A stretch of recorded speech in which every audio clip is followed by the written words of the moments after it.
The harder the conflict, the more glorious the triumphs. Good morning to everyone present here. This is Meenakshi Chaudhary from class 8. Today I got opportunity to speak on the topic problem solving and conflict resolutions.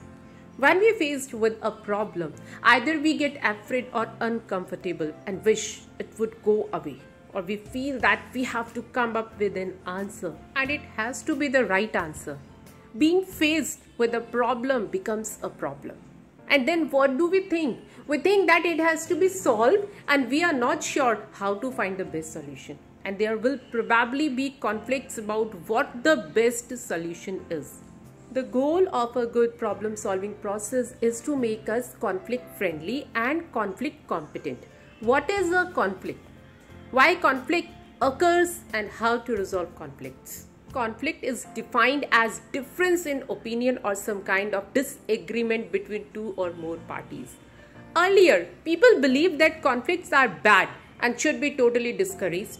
And nowadays, it is believed that conflicts can be constructive, good, and different ways of thinking should be encouraged to get multiple ideas to solve the problems. Let us try to know how conflicts between two parties could be effective. It would be good to create a right atmosphere to encourage people to think and to put forth their suggestions and opinions without fear.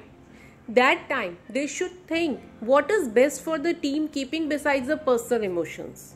Dear friends, there are two important things to remember about problems and conflicts. They happen all the time and they are opportunities to improve the system and the relationships. Thank you and have a nice day.